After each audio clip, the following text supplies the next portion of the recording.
یہ گزشتہ واقعات کی تفصیلات کے بعد اب ہم چلتے ہیں سیدنا ایوب علیہ السلام کے واقعے سے۔ یہ شروع ہو رہا ہے ہمارے آج کا درس، جو آیات مبارکہ نمبر 83 سے چلے گا اور اس کے بعد آگے بڑھے گا۔ دیکھیے، جہاں تک سیدنا ایوب علیہ السلام کا تعلق ہے، اللہ کے جلیل القدر انبیاء میں سے آپ شامل ہیں۔ اللہ رب العزت نے پہلے حصے کے اندر جو ہے وہ شاکر لوگ، جو اللہ تعالیٰ کی نعمتوں کو شکر کرنے والے ہیں، ان کا تذکرہ کرنے کے بعد سیدنا سلیمان اور داؤد علیہ السلام کے بعد اب جو ہے وہ صابرین کا تذکرہ کیا ہے کہ انبیاء علیہ السلام کے اندر جو صبر کرنے والے بہت بڑے بڑے انبیاء تھے، ان میں سیدنا ایوب علیہ السلام کو سب سے پہلے درجہ دیا گیا ہے۔ ہمارے ہاں حضرت ایوب علیہ السلام کے بارے میں بڑی ہی عجیب قسم کی خرافات اور غلط قسم کی روایات پیش کی جاتی ہیں، نعوذ باللہ من ذالک، کہ ان کے جسم کے اندر جو ہے وہ نعوذ باللہ اس قدر بیمار ہو گئے کہ کیڑے پڑ گئے، اور پھر جو ہے وہ نعوذ باللہ ان کو جو ہے وہ کوڑے کرکٹ کے ڈھیر پر پھینک دیا گیا اور ان کے جسم سے بدبو آنے لگ گئی، اور لوگ نعوذ باللہ من ذالک، یہ سب جھوٹی باتیں ہیں، خرافات ہیں۔ یہ بات ذہن میں رکھیے، اللہ رب العزت کی ذات مبارکہ انبیاء علیہ السلام کی جو ہے وہ دنیا کے اندر ان کی شان اور ان کی منقبت اور ان کی عظمت کے پیش نظر اللہ کے نمائندے ہوتے ہیں۔ اللہ تعالیٰ ان کو کبھی دنیا کے اندر جو ہے وہ اس طرح رسوا نہیں کرتا۔ یہ بات یاد رکھیے، یہ بھی جو ہے وہ ان یہودیوں کی روایات میں سے ہے، بنی اسرائیل کی جھوٹی روایات میں سے ہے، جنہوں نے انبیاء علیہ السلام کی کردار کشی کی ہے۔ ایسا بالکل نہیں ہے، ایسا بالکل نہیں ہے، ایسا بالکل بھی نہیں ہے۔ یہ بات ذہن میں رکھیے، سیدنا ایوب علیہ السلام اللہ کے عظیم پیغمبروں میں سے ہیں۔ ہاں، ان کے اوپر پریشانی آئی، ان کے اوپر تکلیف آئی، اور بہت بڑی تکلیف آئی، حتیٰ کہ ان کا مال، ان کے جو ہے وہ مویشی اور جو بھی ان کا مال و اسباب تھا وہ سارا ختم ہو گیا۔ ان کی اولاد تک جو ہے اس کے بارے میں وہ فوت ہو گئی، اور ان کے جو ہیں وہ قبیلے کے لوگ جو ہیں وہ ادھر تتر بتر ہو گئے۔ تو یہ ساری باتیں ہوئی ہیں۔ اصل میں یہ واقعہ ایسے ہوا ہے جیسے قرآن حکیم کے اندر سورہ صاد میں تفصیل موجود ہے کہ شیطان نے یہ بات کہی کہ اے اللہ، حضرت یہ بات جو ہے وہ وہاں ایک حوالے سے قرآن مجید میں چونکہ بیان ہوئی ہے، اور اس کی جو ہے وہ نسبت جو ہے وہ شیطان کی طرف کی گئی ہے، جس کے اوپر یہ اشارہ ملتا ہے کہ یہ بات جو ہے وہ شیطان نے اس کا اظہار کیا کہ یہ ایوب علیہ السلام جو ہیں، جن کے پاس مال کی، اولاد کی، اور بیویوں کی، اور کاروبار کی، اور جاہ و حشمت کی، اور خدام کی، اور خادموں کی، اور اتنی زیادہ فراوانی ہے، اس لیے یہ اللہ تعالیٰ کے بڑے جو ہے وہ شکر گزار بندے اور ذکر و اذکار کرنے والے جو ہیں وہ بندے نظر آ رہے ہیں۔ اگر ان کے اوپر مسئلے اور مسائل آئیں، ان کو پریشانی ہے، تو پھر پتہ چلے گا کہ یہ اللہ تعالیٰ کو کتنا یاد کرتے ہیں۔ تو اللہ رب العزت نے پھر ان کی آزمائش کی ہے، اور بہت بڑی آزمائش کی ہے۔ سیدنا ایوب علیہ السلام نے پھر اس آزمائش کے اوپر جو کمال صبر کا مظاہرہ کیا ہے، اللہ تعالیٰ نے اس کی تعریف یہاں بھی کی ہے، اور اللہ تعالیٰ نے ان کی تعریف سورہ صاد میں بھی فرمائی ہے۔ تو اب ایک بات اور ذہن میں رکھیے، سیدنا ایوب علیہ السلام کے بارے میں اگر آپ ساری احادیث مبارکہ کا جو ہے وہ ذخیرہ تلاش کریں تو سوائے ایک یا دو روایات کے اور صحیح روایات نہیں ملتی۔ باقی جو ہیں وہ ساری کی ساری ضعیف کے درجے میں بھی نہیں آتی، موضوع ہیں، من گھڑت ہیں، جھوٹی ہیں، اور کچھ تو ایسی ہیں جن کو بیان نہ کرنے کے قابل ہے نہ کرنا چاہیے۔ ایک روایت تو صحیح بخاری میں ہے، جس کے بارے میں آتا ہے کہ حضرت ایوب علیہ السلام جب غسل فرما رہے تھے، جب آپ صحت مند ہو گئے، تو اللہ تعالیٰ نے جب آپ کے اوپر سونے کی بارش فرمائی ہے، جو سونے کی چھوٹی چھوٹی ٹڈیاں جو ہوتی ہیں ان کی بارش فرمائی، تو آپ نے جلدی جلدی ان کو اٹھانا شروع کر دیا۔ تو اللہ رب العزت نے فرمایا، ہے میرے بندے ایوب، کیا میں نے آپ کو ان چیزوں سے جو ہے وہ مستغنی نہیں کر دیا؟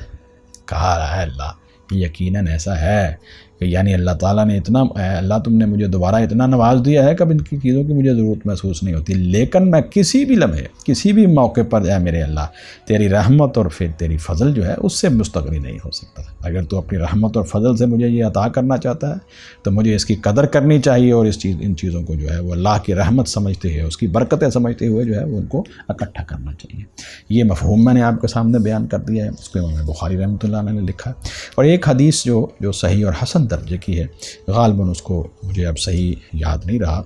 سنن ابن ماجہ کی یا کسی اور حدیث کی کتاب کی روایت ہے، اور یہ صحیح روایت ہے۔ اس کے اندر آتا ہے کہ جنتیوں کو اللہ رب العزت جو بہت بڑے جو ہے وہ خصوصیات عطا فرمائیں گے، اس میں ایک خصوصیت یہ ہوگی کہ ان کو دل جو عطا کیا جائے گا، صبر اور شکر والا دل، وہ حضرت ایوب علیہ السلام جیسا دل عطا فرمایا جائے گا۔ تو یہ روایت بھی موجود ہے۔ بس ان کے علاوہ جو ہے وہ نبی کریم صلی اللہ علیہ وسلم سے ان کے بارے میں کسی قسم کی کوئی صحیح حدیث جو ہے وہ میری نظر سے غالباً نہیں گزری، اور باقی جو تفسیروں کے اندر اور ادھر ادھر لوگوں نے باتیں بنائی ہوئی ہیں، اللہ تعالیٰ کے سے ڈرنا چاہیے اور اللہ کے انبیاء کی طرف ایسی باتوں کو منسوب نہیں کرنا چاہیے۔ مفسرین نے جہاں ان کو لکھا ہے وضاحت کر دی ہے کہ یہ ان روایات کے اندر یہ خامی ہے، یہ وہ راوی تھے جنہوں نے ان کے اندر جو ہے وہ جھوٹ کی جو ہے وہ ملاوٹ کی ہے۔ تو اس لیے ہمارے عام طور پر جو لوگ ہیں خطباء حضرات ہیں، وہ غیر محتاط پہلو اختیار کرتے ہوئے کبھی کبھی جو ہے وہ لوگوں کے سامنے ایسی باتیں بیان کر جاتے ہیں۔ اللہ تعالیٰ ان کو سمجھ عطا فرمائے، اور اس معاملے کے اندر بڑا محتاط ہونا چاہیے۔ اب سنیے ذرا، اب اللہ رب العزت نے بیان فرمایا ہے کہ ان انبیاء علیہم السلام نے خوشحالی میں، تنگی میں، ترشی میں اور ہر نرم گرم حالات کے اندر جو ہے وہ صرف اللہ رب العزت کو پکارا ہے، چاہے ان کی ذات کے اوپر کوئی پریشانی آئی ہے، ان کے اہل و عیال پر پریشانی آئی ہے، ان پہ ماننے والوں کے اوپر کوئی پریشانی آئی ہے کفار کی طرف سے اور غیر مسلموں کی طرف سے، تو انہوں نے اس کے اوپر استقامت کا مظاہرہ کیا ہے، صبر کا مظاہرہ کیا ہے، اور پھر اگر پریشانی آئی ہے تو براہ راست اللہ رب العزت کو پکارا ہے، اور اللہ تعالیٰ نے پھر ان کی پکار کو سنا ہے۔ آج اسی موضوع کے اوپر جو ہے وہ ہمارا درس ہے۔ اعوذ باللہ من الشیطان الرجیم۔ ایوب اذ نادى ربہ، اور حضرت ایوب علیہ السلام کو یاد کیے جب اس نے پکارا اپنے رب کو، انی مسنی الضر، کہ بے شک مجھے پہنچی ہے تکلیف، وانت ارحم الراحمین، اور تو زیادہ رحم کرنے والا ہے، سب رحم کرنے والا۔ دیکھیے حضرت ایوب علیہ السلام نے بہت لمبے چوڑے گلے شکوے نہیں کیا ہے، بلکہ یہ فرمایا کہ اللہ مجھے تکلیف پہنچی ہے، اور یہ نہیں کہا کہ اللہ تو نے تکلیف پہنچائی ہے، نہیں، شر کی نسبت اللہ تعالیٰ کی طرف جو ہے وہ کبھی کی نہیں جا سکتی، اور اہل ایمان تو کبھی کرتے ہی نہیں ہیں، اس لیے کہ اللہ تعالیٰ کی طرف سے خیر ہوتی ہے۔ جب انسان جو ہے اس کو کوئی چیز اللہ تعالیٰ دیتے ہیں وہ شکر کرتا ہے، پھر بھی اس کو اللہ تعالیٰ جو ہے وہ دنیا اور آخرت میں جو ہے اس کے درجات بلند ہوتے ہیں، اللہ تعالیٰ اس پر راضی ہوتے ہیں اور نعمتوں میں اضافہ ہوتا ہے۔ اور جب کسی پریشانی کے اوپر وہ صبر کرتا ہے، پھر بھی اللہ تعالیٰ اس کے درجات بلند کرتے ہیں، اور اس کے لیے صبر کا جو اجر و ثواب ہے وہ سوائے جنت کی اور کوئی نہیں ہے۔ اللہ تعالیٰ کی رضا اور خوشنودی جو ہے وہ اس کے اوپر اضافی چیز ہے۔ حضرت ایوب علیہ السلام نے مختصر کے بات کی، یا اللہ مجھے تکلیف پہنچی ہے اور تو سب سے زیادہ رحم کرنے والا ہے، تم سے بڑھ کر رحم کون کرنے والا ہے، میرے حالات سے تم سے زیادہ کون جان سکتا ہے۔ چنانچہ فاستجبنا لہ، اللہ تعالیٰ نے فرمایا ہم نے ان کی دعا کو قبول کیا، فکشفنا ما بہ من ضر، پھر ہم نے ہٹا دی جو ان کو تکلیف پہنچی تھی۔ دیکھیے یہ دو لفظ استعمال ہوتے ہیں، ایک ہوتا ہے زر زبر کے ساتھ، ایک ہوتا ہے ضر۔ تو زر جو ہے یہ تو ہر طرح کی کوئی نفع کے مقابلے میں، یعنی فائدہ مند کے مقابلے میں جو چیز بھی جو ہے جس میں نقصان ہو، چاہے وہ مالی نقصان ہو، چاہے وہ جانی نقصان ہو، یا کوئی بھی انسان کو جو تکلیف پہنچتی ہو یا کوئی بھی شر یا ضرر پہنچتا ہے، اس کے لیے لفظ زر استعمال ہوتا ہے، ذات کے اوپر یعنی زبر کے ساتھ، یہاں پیش کے ساتھ ہے۔ اس کا معنی ہوتا ہے کوئی بھی جسمانی تکلیف جس میں ذوف بھی آ سکتا ہے، کوئی بیماری آ سکتی وغیرہ۔ اللہ فرماتے ہیں جو بھی تکلیف ان کو جو ہے وہ لاحق ہوئی تھی، اللہ تعالیٰ نے اس کو، اللہ فرماتے ہیں ہم نے ہٹا دی، وَآتَيْنَاهُ أَهْلَهُ، اور ہم نے اسے دیے اس کے اہل کنبہ بھی عطا کر دیا دوبارہ سے، وَمِثْلَهُمْ مَعَهُمْ، اور ان کے مثل اور لوگ بھی ان کے ساتھ عطا فرما دیے۔ ان کی جو ہے وہ اللہ تعالیٰ نے جو ہے وہ صحت بحال کر دی، ان کی جوانیاں بحال ہو گئیں، اللہ تعالیٰ نے ان کو مزید اولاد سے بھی نوازا، ان کے وہ جو سارے لوگ ادھر ادھر بکھر گئے تھے وہ قبیلہ بھی متحد ہو گیا، فب آ گئے ہیں جی، اور اللہ تعالیٰ نے جو ہے وہ ان کو پھر دوبارہ نواز دیا، اور فرمایا کہ وَمِثْلَهُمْ مَعَهُمْ، اور ان کے مثل اور لوگ بھی ان کے ساتھ جو ہیں وہ اللہ تعالیٰ نے سارے ان کو نعمتوں کے اندر جو پہلے چیزیں تھیں، مال تھا، مویشی تھے، خدام تھے، اور ساری اللہ تعالیٰ نے جو ہے وہ عطا فرما دی اپنی طرف سے، رحمتم من عندنا، یہ رحمت کرتے ہوئے اپنی طرف سے۔ یہ بہت بڑی رحمت سی سیدنا ایوب علیہ السلام کو، پہلے بھی تھی اللہ کے پیغمبر کے اوپر، جب یہ عنایات تھیں اس وقت بھی ان کے اوپر رحمت تھی، اور سب سے بڑی رحمت نبوت تھی۔ پھر جب مسائل آئے پھر بھی اللہ کی رحمت ان کے اوپر تھی، اور ان کا جو کمال صبر ہے اس کا نتیجہ یہ نکلا کہ اللہ تعالیٰ نے ان کے اوپر مزید جو ہے وہ ساری نعمتوں کے انعامات جو ہیں وہ دوبارہ سے کیے ہیں، اور اپنی رحمت میں اضافہ فرمایا ہے۔ اور اللہ رب العزت فرماتے ہیں وَذِكْرَى لِلْعَابِدِينَ، اور نصیحت کرتے ہوئے اللہ تعالیٰ نے عبادت کرنے والوں کے لیے، یعنی جو شخص بھی کسی بھی حال میں، خوشحالی ہو یا تنگی ہو، نرم حالات ہوں یا گرم حالات ہوں، کسی قسم کی پریشانی ہو، وہ ہر وقت جو ہے وہ اللہ تعالیٰ کا فرما بردار رہتا ہے، اور صبر اور شکر کا پیکر رہتا ہے، اور خالصتاً دل سے اللہ رب العزت کے سامنے جھکا رہتا ہے، اور اسی کو پکارتا ہے، اسی پر توکل کرتا ہے، اور اسی کے لیے جو ہے وہ اپنا رجوع کرتا ہے۔ تو فرمایا کہ ایسے لوگوں کے لیے نصیحت ہے، جو بھی قیامت تک کے لیے ایسا رویہ اختیار کرے گا ایمان لانے کے بعد، اس کے اوپر اللہ تعالیٰ دنیا کے اندر بھی اپنی نعمتوں کو نشاور کر دیں گے، اور اللہ تعالیٰ آخرت کے اندر تو پھر اس کے لیے بہت بڑے بڑے اللہ کی تعالیٰ کی رضا کے ساتھ ساتھ جنتوں کی شکل میں بہت بڑے انعامات ہیں۔ پھر اللہ رب العزت نے اس کی تفصیل سورہ 7 میں بھی ہے، وہ وہاں جا کر ہم دیکھ لیں گے انشاءاللہ العزیز کہ پھر اللہ تعالیٰ نے ان کو جو ہے وہ ایک پانی کا چشمہ جاری فرمایا، اور اس کو پینے سے اندر کی بیماریاں اور نہانے سے باہر کی بیماریاں جو ہے وہ بالکل دور ہو گئیں۔ وَإِسْمَاعِيلَ وَإِدْرِيسَ وَذَا الْكِفْلِ، اب حضرت ایوب علیہ السلام کے ساتھ 3 پیغمبروں کا اور تذکرہ ہے، اور حضرت اسماعیل اور حضرت ادریس اور حضرت ذوالکفل علیہم الصلاۃ والسلام، ان کی تعریف بھی فرمائی، کل من الصابرین، ہر ایک ان میں سے صبر کرنے والوں میں سے تھا۔ یعنی حضرت اسماعیل علیہ السلام کا تو کمال صبر ہے کہ حضرت ابراہیم علیہ السلام نے جب کہا کہ بیٹا میں نے خواب میں دیکھا ہے کہ تمہیں ذبح کر رہا ہوں، تو انہوں نے کیا کہا؟ حضرت ابراہیم علیہ السلام کو کہا، اے ابا جان آپ کو جو حکم ملا ہے آپ کر گزریے، ستجدونی انشاءاللہ من الصابرین، آپ مجھے جو ہے وہ اللہ کے فضل سے اللہ نے چاہا تو صبر کرنے والوں میں سے پائیں گے۔ تو یہ کتنا بڑا ان کا اس وقت امتحان تھا، لیکن وہ اس کے اوپر قائم رہے۔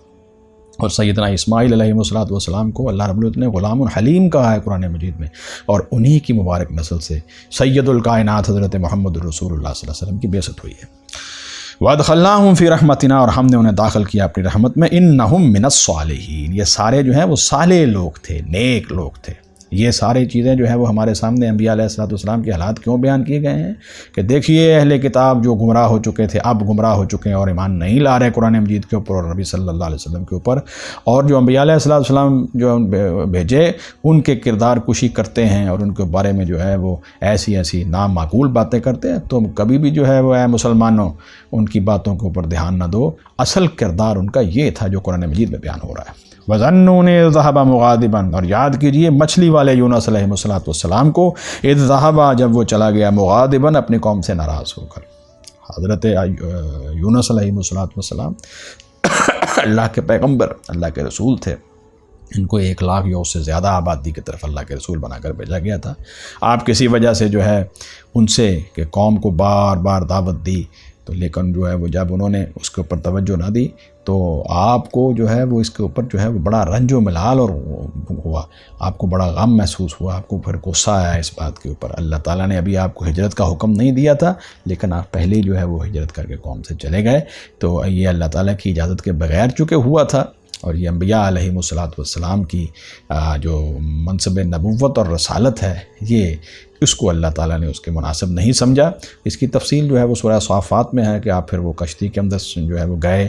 کشتی میں سوار ہو گئے، اور پھر کشتی جو ہے اس میں سے آپ کو قرا جب ڈالا گیا تو آپ کو کشتی سے چھلانگ لگانی پڑی، اور پھر حضرت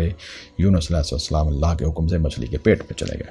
اپنی قوم سے ناراض ہو کر جو ہے وہ جب پیچھے قوم کو احساس ہوا کہ ہم نے اللہ کے پیغمبر کو ناراض کر دیا،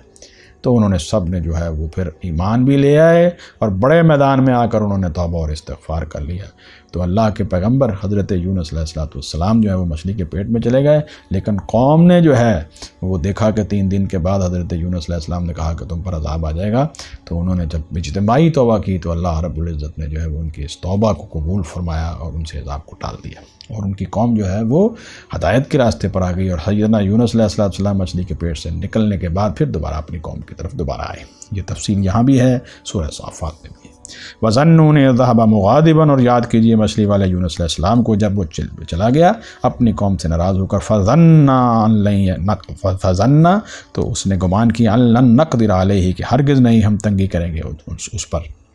یہاں پر یہ مطلب نہیں ہے کہ حضرت یونس علیہ السلام کو جو ہے وہ شاید یہ گمان ہو گیا تھا کہ ان کے اوپر کوئی قدرت نہیں رکھتا، نعوذ باللہ من ذالک۔ انبیاء علیہ السلام کی کبھی ایسی سوچ نہیں ہوتی، وہ تو اپنی قوم سے جو ہے وہ ناراض ہو کے وہاں چلے گئے، اور اس چیز کو اللہ تعالیٰ نے ان کے منصب نبوت اور رسالت کے مناسب نہ سمجھا۔ فرمایا فَظَنَّ أَن لَن نَقْدِرَ عَلَيْهِ، اور اس نے گمان کیا کہ ہرگز نہیں ہم تنگی کریں گے اس پر۔ فَنَادَىٰ فِي الظُّلُمَاتِ، پھر اس نے پکارا اندھیروں میں۔ کون سے اندھیرے تھے؟ پانی کا اندھیرا، پھر جو ہے وہ سمندر کی گہرائیوں کا اندھیرا، پھر مچھلی کا پیٹ کا اندھیرا، اور پھر سیدنا یونس علیہ السلام کو مچھلی کے پیٹ کے اندر زندہ رکھنا، یہ کائنات کی عظیم معجزات میں سے ہے۔ فرمایا پھر انہوں نے اندھیروں میں ہمیں پکارا، لا الہ الا انت سبحانک، کیا پکارا؟ نہیں ہے کوئی معبود برحق اور مشکل کشا الا انت، مگر تیری ذات، اے اللہ وحدہ لا شریک، تو ہی اس حقیقی معبود ہے، تو ہی عبادت کے لائق ہے، تو ہی اس مصیبت میں جو ہے وہ میرے رنج و غم کو دور کرنے والا ہے، تو ہی مشکل کشا ہے۔ تو فرمایا انہوں نے یہ کہا لا الہ الا انت سبحانک، تو ہر قسم کے عیب سے پاک ہے، تیرے اندر کوئی خامی نہیں ہے، انی کنت من الظالمین، اور بلا شبہ میں ہی ظالموں میں سے ہوں، مجھ سے ہی غلطی ہوئی ہے۔ دیکھیے یہاں حضرت یونس علیہ السلام نے جو ہے وہ اللہ رب العزت کی جو ہے وہ عظمت و جلالت اور اللہ تعالیٰ کی جو ہے وہ جو ہے ان کا معبود برحق ہونے کا اظہار فرمایا ہے، اور ساتھ ہی ساتھ اپنی غلطی کا جو ہے وہ اظہار فرمایا ہے۔ کمال جو ہے وہ حضرت یونس علیہ السلام نے یہ کلمات ادا فرمائے ہیں، جن کے اندر ان کی عاجزی اور ان کے ساری کی انتہا ہو جاتی ہے۔ اسی لیے حضرت محمد الرسول اللہ صلی اللہ علیہ وسلم نے ارشاد فرمایا صحیح حدیثوں کے اندر، فرمایا کہ جو شخص بھی حضرت یونس علیہ السلام کی طرح دعا کرتا ہے، اللہ تعالیٰ سے مانگتا ہے، اللہ تعالیٰ جو ہے وہ اس کی ضرورت کو ضرور پورا کرتے ہیں، چاہے وہ دنیاوی ضرورت ہو چاہے اخروی ضرورت ہو، وہ ضرورت پوری ہوگی۔ لیکن یہ اللہ رب العزت جو کو پتہ ہے کہ اس کی حکمت ہوتی ہے کہ بعض اوقات وہ کسی چیز کو جو ہے وہ انسان کے لیے مؤخر کر دیتے ہیں اور کچھ دیر بعد اس کو عطا کرتے ہیں، یا اس کی جگہ پر کوئی اور چیز عطا کر دیتے ہیں، یا اس دعا کو محفوظ کر کے اس کو آخرت کے اندر اس کا بدلہ دے دیتے ہیں۔ مومن کی دعا کبھی رد نہیں ہوتی۔ فرمایا کہ جو شخص بھی ان کلمات کے ساتھ دعا کرے گا اللہ تعالیٰ اس کی دعا کو قبول فرمائیں گے۔ تو حضرت یونس علیہ السلام نے جو ہے وہ مچھلی کے پیٹ کے اندر جو ہے وہ دعا فرمائی لا الہ الا انت سبحانک انی کنت من الظالمین فاستجبنا لہ، چنانچہ ہم نے دعا قبول کی یونس علیہ السلام کی، ونجیناہ من الغم، اور ہم نے اسے نجات دی اس غم سے، وَكَذَلِكَ نُنْجِي الْمُؤْمِنِينَ، اور اسی طرح جو ہے وہ ہم مومنوں کو نجات دیتے ہیں۔ یہ قانون عام ہے یونس علیہ السلام کے لیے، یہ عنایات خاص ہیں اللہ کے نبی اور رسول ہونے کی حیثیت سے، لیکن ان کی اس دعا کے نتیجے میں اللہ تعالیٰ کی عنایات سارے مومنین کے لیے قیامت تک کے لیے عام ہیں۔ وَزَكَرِيَّا إِذْ نَادَىٰ رَبَّهُ، اور آگے جو ہے وہ بڑے خوبصورت واقعہ آ گیا، سیدنا زکریا علیہ السلام کا بوڑھے ہو چکے ہیں، اور دل میں یہ ہے کہ اب ایسا ہوگا کہ میری نبوت کا کوئی وارث نہیں رہے گا۔ یہ نبوت جو حضرت ابراہیم حضرت اسحاق سے ہوتی ہوئی میرے جد اعلیٰ حضرت یعقوب علیہ السلام تک پہنچی ہے، اب میرا کوئی وارث نہیں رہے گا۔ اسی غم کے اندر جو ہے وہ ان کو بڑی پریشانی تھی اور یہ دعا فرمائی، جبکہ آپ کی بیوی کے بارے میں تو سب کہہ چکے تھے کہ اب ان کی اولاد نہیں ہوگی، اور آپ خود بھی بوڑھے ہو چکے تھے، لیکن اللہ رب العزت نے نامساعد حالات کے اندر بھی حضرت زکریا علیہ السلام کا اللہ تعالیٰ کے سامنے دعا کرنا، اور پھر اللہ تعالیٰ کی طرف ان کا رجوع کرنا، اور پھر اللہ رب العزت کے اوپر ان کا مکمل یقین اور توکل کا اظہار جو اس آیت مبارکہ میں ہوا ہے اس کو دیکھنا چاہیے۔ اور اللہ تعالیٰ نے ایسے حالات کے اندر آپ کو جو ہے وہ بیٹا عطا فرمایا، نبی جو نبی تھے اور بنی اسرائیل کی طرف جو ہے وہ ایک بہت بڑے جلیل القدر انبیاء میں سے تھے۔ وَزَكَرِيَّا إِذْ نَادَىٰ رَبَّهُ، اور یاد کیجیے زکریا علیہ السلام کو جب اس نے پکارا اپنے رب کو، رب لا تذرنی فردا، اے میرے رب تو مجھے اکیلا نہ چھوڑنا، میرا نبوت کے اندر وارث جو ہے وہ جاری رکھنا، نبوت کی یہ بہت بڑی جو نعمت میرے خاندان کے اوپر چلتی آ رہی ہے، ہمارے خاندان کو، میرے اللہ اس کو میرے اوپر ختم نہ کر دینا، اس کو جاری و ساری رکھنا، مجھے ایک اکیلا نہ چھوڑنا، وَأَنْتَ خَيْرُ الْوَارِثِينَ، سب سے بہتر وارث تو آپ ہی ہیں۔ فاستجبنا لہ، تو ہم نے دعا قبول کی حضرت زکریا علیہ السلام کی، ووہبنا لہ یحییٰ، اور ہم نے جو ہے وہ حضرت یحییٰ علیہ السلام ان کو عطا فرما دیے، واصلحنا لہ زوجہ، اور ہم نے جو ہے ان کے لیے ان کی بیوی کو درست کر دیا، جو خامی تھی، جو بھی کمزوری تھی، جو بیماری تھی حضرت زکریا علیہ السلام کی بیوی میں، اللہ رب العزت فرماتے ہیں ہم نے ان کو دور فرما دیا، اور پھر ان کو صحت مند کر کے جو ہے وہ یحییٰ علیہ السلام جیسے عظیم پیغمبر عطا فرما دیا۔ انہم، اب ان کی صفتیں آئی ہیں، ان کی ہمیں ان آیات مبارکہ کو پڑھتے ہوئے ہم لوگ جو ہیں وہ بعض اوقات جو ہے وہ تاریخی واقعات اور قصوں کے اندر بہت زیادہ چلے جاتے ہیں، لیکن جو اصل قرآن مجید کا سبق ہے اس سے بڑا بعض اوقات صرف نظر کر دیتے ہیں، یہ جلدی سے گزر جاتے ہیں، جبکہ ان کے اوپر زیادہ غور کرنے کی ضرورت ہوتی ہے۔ کیا کہا؟ انہم کانوا یسارعون فی الخیرات، یہ زکریا علیہ السلام اور ان کی بیوی اور یہ جو سارا خاندان ہے انبیاء علیہ السلام کا مبارک خاندان، حضرت عمران علیہ السلام جو ہیں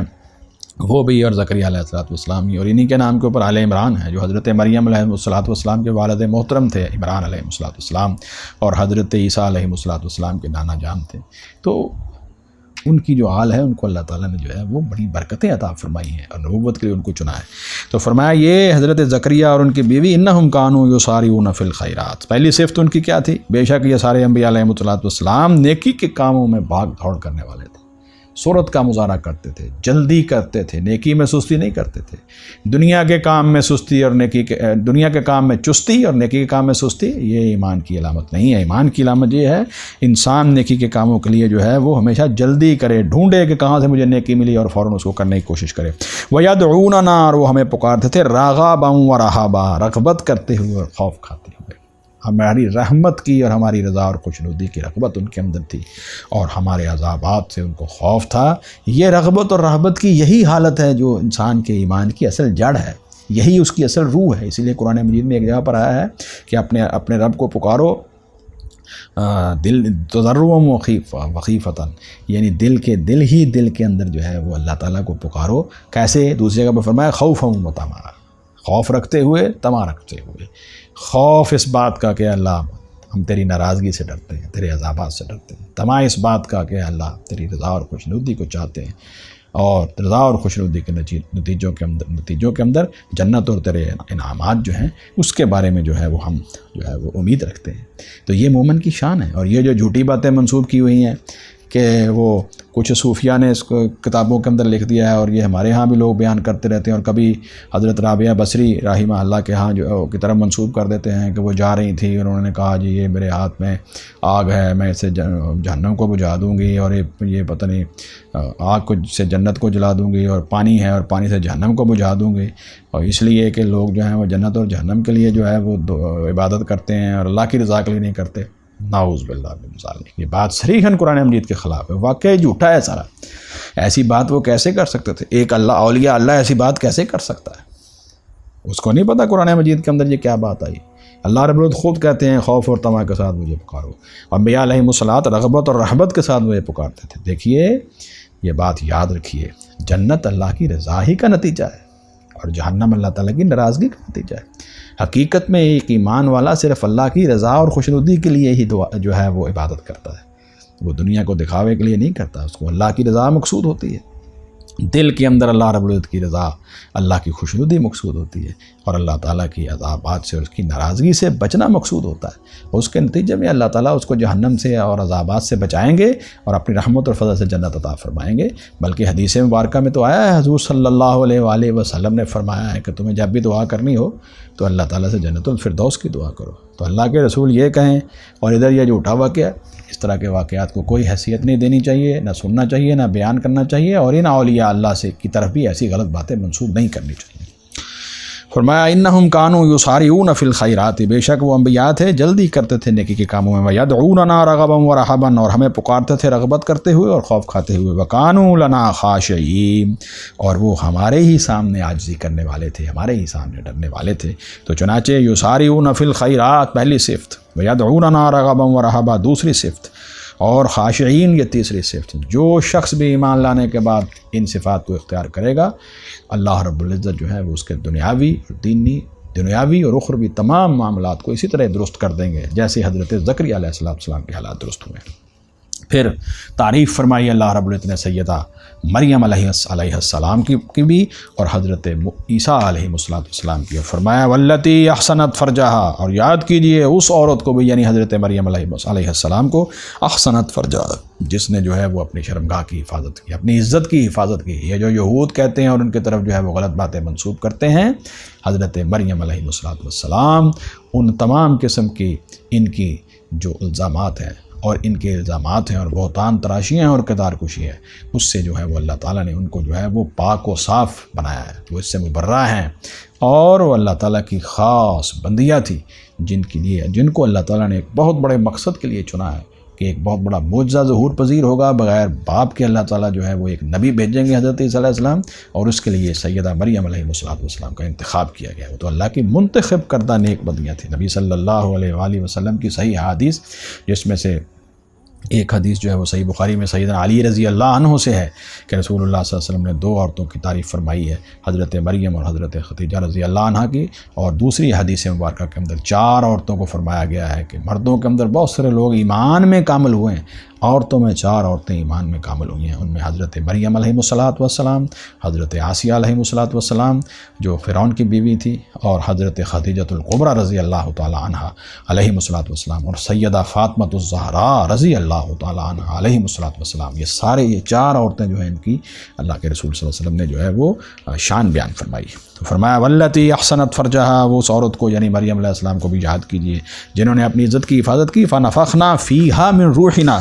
پھر ہم نے پھونکی اس میں اپنی روح، اپنا حکم جو ہے وہ بھیج دیا، وجعلناہا، اور ہم نے بنایا اسے، وابنا، اس کو بھی، اس عورت کو مریم علیہ السلام کو بھی، وابنہا، اور اس کے بیٹے عیسیٰ علیہ السلام کو بھی، دونوں کو کیا بنا دیا؟ آیۃ للعالمین، جہان والوں کے لیے عظیم نشانی بنا دیا ہے کہ اے بنی اسرائیل، اے گمراہ لوگو، اے انبیاء علیہ السلام کو قتل کرنے والو، اب اس عظیم معجزے کو دیکھنے کے بعد بھی اپنی اصلاح کر لو، اے یہود اپنی اصلاح کر لو اور اسلام لے آؤ اور مسلمان ہو جاؤ اور اللہ کے مطیع اور فرمانبردار بن جاؤ، دین اسلام کو قبول کر لو، اور پھر عیسیٰ علیہ السلام کی اس عظیم بشارت کو بھی جو ہے وہ قبول کر لو جو تورات میں بھی دی گئی ہے، جو زبور میں بھی ہے، جو انجیل میں بھی ہے، کہ آخری پیغمبر حضرت محمد الرسول اللہ صلی اللہ علیہ وسلم، جن کا نام احمد اور جن کا نام محمد بیان کیا گیا ہے، وہ آئیں گے اور وہی خاتم الانبیاء والمرسلین ہوں گے۔ یہ بشارت عیسیٰ علیہ السلام نے دی ہے، اس کو قبول کر لو تاکہ تم بچ جاؤ۔ فرمایا جہان والوں کے لیے ہم نے جو ہے وہ حضرت عیسیٰ علیہ السلام اور ان کی والدہ محترمہ کو عظیم نشانی بنا دیا ہے۔ آخر میں اللہ رب فرماتے ہیں ان ھذہ امتکم امۃ واحدۃ، بلا شبہ یاد رکھیے یہ تمہارا دین اسلام امۃ واحدۃ، ایک ہی دین ہے، وَأَنَا رَبُّكُمْ فَاعْبُدُونِ، اور خلاصہ کلام یہ ہے کہ اس دین کے اندر یہ ہے وَأَنَا رَبُّكُمْ، میں ہی تمہارا رب ہوں، فَاعْبُدُونِي، لہذا تم میری ہی عبادت کرو، میری اس دعوت کو قبول کرو، دین اسلام کو قبول کرو اور فرمانبرداری اختیار کرو۔ پھر جو ہے وہ لوگوں نے آگے کیا کیا ہے اس کے اوپر تفصیلی گفتگو جو ہے وہ کریں گے۔ آیات مبارکہ نمبر 51 تک میں نے درس کو مکمل کر دیا ہے۔ اب یہ جو ان ھذہ امتکم امۃ واحدۃ اور سارے انبیاء علیہ السلام کی مشترکہ دعوت کے اوپر گفتگو ہم اگلے درس میں کریں گے۔ اس کے بعد پھر اس سورہ مبارکہ کا آخری حصہ شروع ہو جائے گا جو آیات مبارکہ 95 سے آخر تک ہوگا، اور اس میں قیامت کے احوال ہوں گے۔ اللہ رب العزت ہمیں صحیح معنوں میں قرآن حکیم سمجھنے اور اس پر عمل کی توفیق عطا فرمائے۔ آمین ثم آمین۔ سبحانک اللہم و بحمدک، نشہد ان لا الہ الا انت، نستغفرک و نتوب الیک۔